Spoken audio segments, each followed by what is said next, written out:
Hello everyone, hopefully you are all well, hopefully you're all safe, and welcome along to the video. And today is the day where I talk about the game between Arsenal and Manchester United and give my player ratings for the performance by the boys yesterday. It was cagey, shall we say. Let's say that for a start. Most people will probably disagree, but I thought it was a pretty even affair. Both teams had chances to win it. Both teams could have won it, but sadly enough, it ended 0-0. But it wasn't one of those 0-0s where you come out and say, well, it was absolutely boring and there was nothing in it at all. There was plenty in it. There was plenty of chances for both teams. There were plenty of near misses. Oh, I do apologise. No corona, by the way. But yeah, it was... For me, it was a really, really cagey affair because both teams didn't want to lose and both teams were going for the win.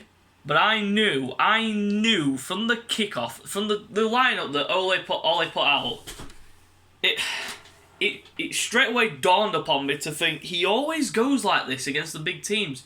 You got Maguire and Lindelof at centre back. Sorry about that. You got Maguire and Lindelof at centre back. Then McTominay and Fred sitting in front, shielding, basically playing the same way that we do. But McTominay had to go off. Didn't really change much because Pogba basically filled in that position. I don't understand why Ole goes so negative, but it was good enough for us because it didn't really give them a chance to,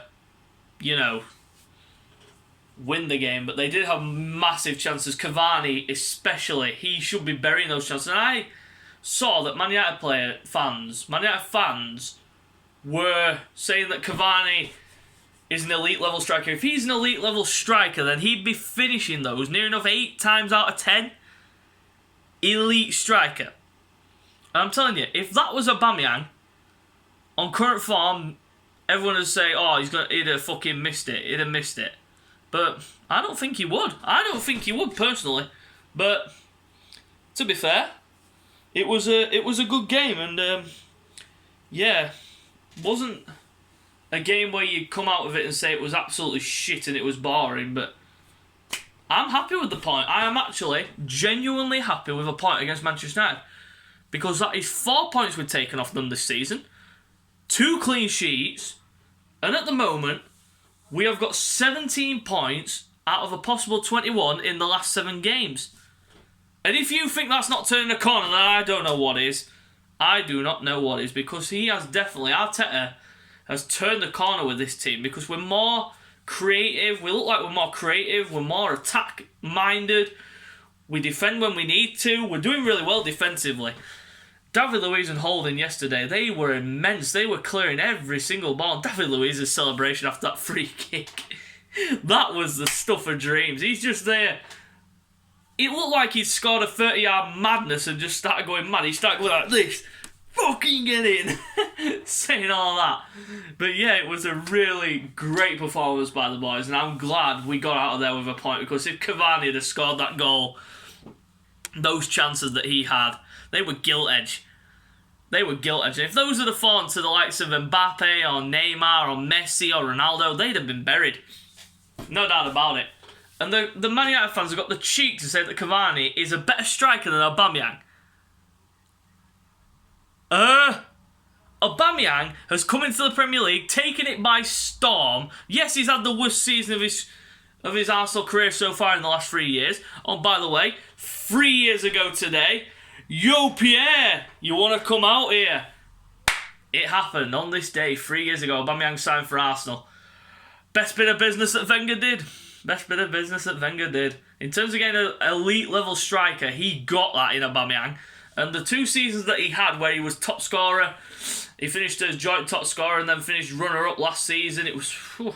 He was immense. And like this season, he's not really been brilliant, but at the same time, he's been decent enough, shall we say. And you can say that he's due. Everyone would say he's due a bad run, and he has been on a really bad run, but let's hope when he comes back, he can kick on and start scoring some goals, because that's what we need.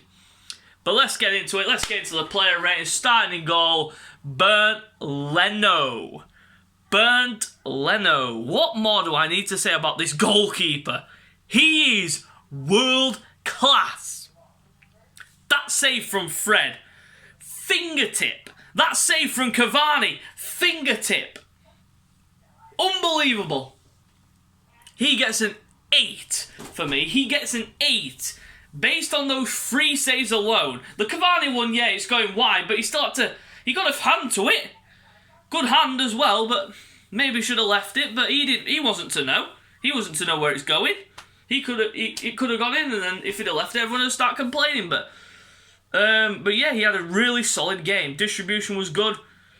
The saves that he made, everyone's on this Martinez thing still. Oh, no shit, man. We should have kept Martinez. Look at what he's doing at Villa. Fuck Martinez. Because he only came in for that little stint and everyone was raving about him, saying he's world class. He is a good keeper. But let's not get carried away. Leno has been our number 1 since Petr Cech left.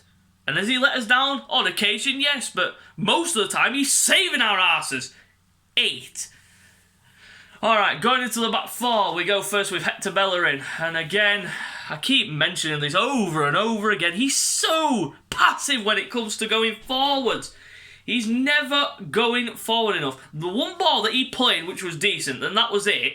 The one ball that he played was the one to the back post where Willian took the touch. He should have shot first time, but he didn't. He took an extra touch and allowed the defender to get back, which was Wan-Bissaka. And not a good performance, so I'm giving Bellerin a 6. Centre-back position, Rob Holding. Everyone's questioning Arteta about this. He's signing him up to a 4-year deal. Are you mad? Are you mad? Look at that performance yesterday. He won every single aerial duel that he was faced with. Every single one. 100% aerial duels. Won. Every corner that was sent in, Holding was knocking it out with his head every single time. Him and Luiz were solid. They were a solid foundation at the back. He gets an 8. Next to him, David Luiz, man of the match. He was unbelievable. Everything that he did in terms of defensive work, he was amazing. He gets an 8 as well, but he's my man of the match.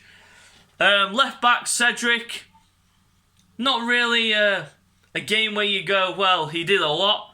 Few moments here and there, but other than that, good game, good solid game. I'll give him a 7.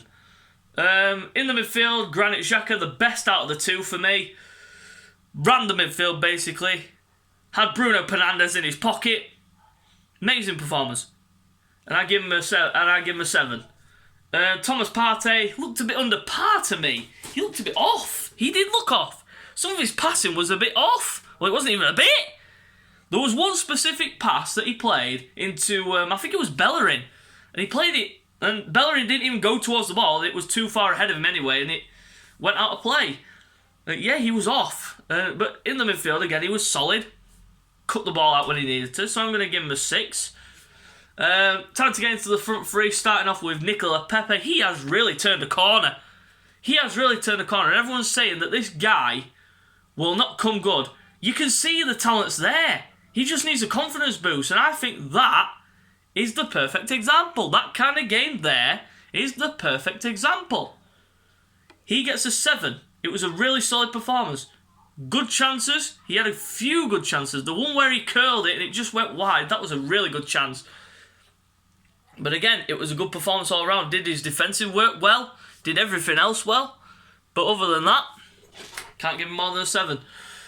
Next up, we go Emile Smith-Rowe. Quiet game by his standards, but what do you expect? The kid's working his magic, and his link-up play was good again. Solid in that department, and really good in terms of like his defensive work rate, etc., and pressing. So I give him a 7. On the left, Gabriel Martinelli. Now, there's no injury crisis involving Martinelli, so we don't need to worry about that. But the tactical substitution at half-time was because Martinelli kept getting caught out on the left by Man United's right, which was Wan-Bissaka, so Arteta had to do something about that, and he brought Willian on, and I've got to say that Martinelli, he didn't really cover himself in glory. It wasn't his greatest performance. Wasn't a few good defensive moments when he ran back, right from up near the halfway line. He ran all the way back just to head the ball up for a corner. That shows the commitment that he has and the fact that he is a good player and he needs time to get fit, recuperate and get better because he doesn't look fully match sharp. So I give him a 6 for his first half performance. Next up, we have Alexandre Lacazette. He worked his bollocks off in this game. He ran around like Roadrunner. He literally ran around that pitch until he dropped. He was literally amazing. Hold up play, link up play, everything. And when he spun Maguire for the free kick, you know when he spun Maguire and he drug him back, he was on a yellow card and he should have been sent off. And the Bruno Fernandes one where he stamped on the back of Xhaka's Achilles, how is that not a red card? Literally, it should have been a red because he goes in with studs showing. And VAR even looked at it according to form. They did look at it, but they gave fuck all because the slack idiots who run VAR can't run a blooming used car. That's how shit it was. But enough about the referee, because I can't be arsed talking about him. This is shit. Michael Oliver. And, right, let's go into the substitutes. Starting off with the man that came on at half-time, Willian. Did everything he had to do, was solid in defence. Had that chance and everyone's probably going to rage him about it, saying, you should have shot first time. Yeah, he should have shot first time, but his confidence is so low right now. It's ridiculous. It is absolutely ridiculous. But he had a decent spell, and I think he gets a 6 from my score because it was a decent enough second half. But we move on. Next up is Odegaard. Didn't really have long to do anything, but few little hairy moments here and there, but not enough to judge on his debut. So I give him a 5. And Eddie Nketiah, who came on late, not really, just a stumbling block, just a waste of a bit of time. So standard 5. Manager rating Arteta, I'll give him a 8.